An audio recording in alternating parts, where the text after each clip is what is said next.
The moonlight spilled across the darkened land, bathing the peaks of the encircling mountains in an eerie silver glow. Beneath the towering heights, Turgon stood alone, his gaze fixed on the horizon.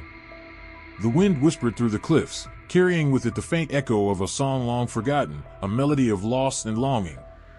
In his hand, he held a staff carved with intricate patterns, its wood polished smooth by years of use. His thoughts were heavy, clouded by the weight of what lay ahead. He was a leader, a king, yet the burden of his choices gnawed at his spirit.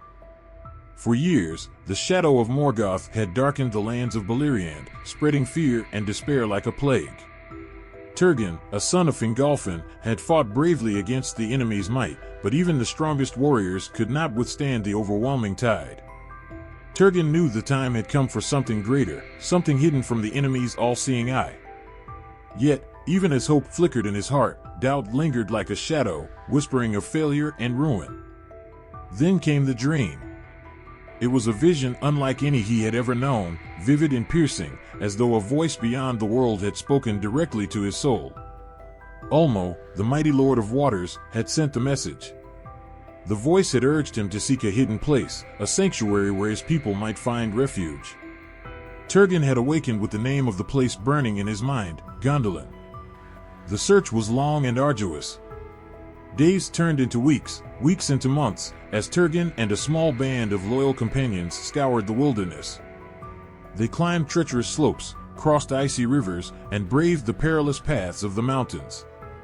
At times, it seemed as though the vision had been a cruel trick, a phantom born of desperation.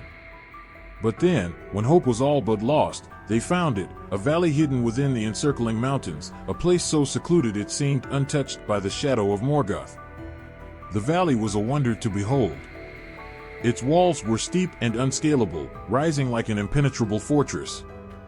A single pass led into its heart, a narrow path that could be easily guarded. Streams of clear water flowed through the land, and the earth was rich and fertile.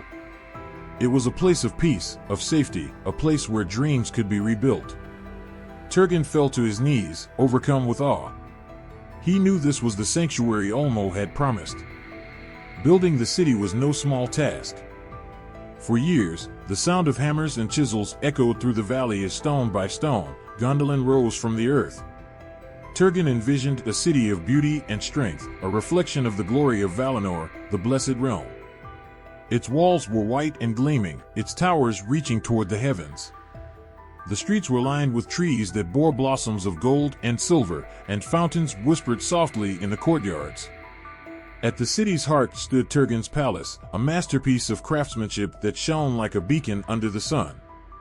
The people of Turgon's house came to Gondolin in secret, journeying under the cover of darkness to evade Morgoth's spies. Each arrival brought new life to the city, and slowly, Gondolin became a thriving sanctuary, a beacon of hope in a world shrouded in darkness. Yet, for all its beauty, the city was veiled in secrecy. None could leave its gates without the king's permission, for Turgon knew that even the smallest whisper could bring ruin. The years passed, and Gondolin flourished. Songs filled the air, and the laughter of children echoed through the streets. But Turgon's heart was never fully at ease. He remembered the words of Ulmo, who had warned that Gondolin's peace would not last forever. Morgoth's hatred was relentless, and his spies were always watching, always listening. Though the city was hidden, Turgon knew the enemy's gaze would one day turn toward them. That day came with the arrival of Maeglin, Turgon's nephew. Maeglin had fled from the tyranny of his father, Eol, seeking refuge in Gondolin. At first, he was welcomed, his skills as a craftsman and his loyalty to Turgon earning him a place of honor. But beneath his charming exterior lay a heart twisted by jealousy and desire. Maeglin's longing for Idril, Turgon's daughter, consumed him, and his resentment grew with each passing day. The seeds of betrayal had been sown. When Morgoth's forces captured Maeglin during a foray beyond the city's borders, the fate of Gondolin was sealed. Under torture, Maeglin revealed the location of the hidden city.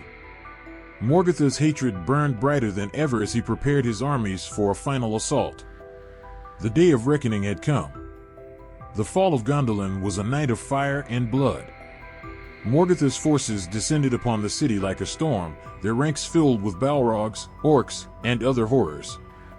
The walls that had stood so strong were breached, and the streets that had once echoed with laughter were filled with cries of despair.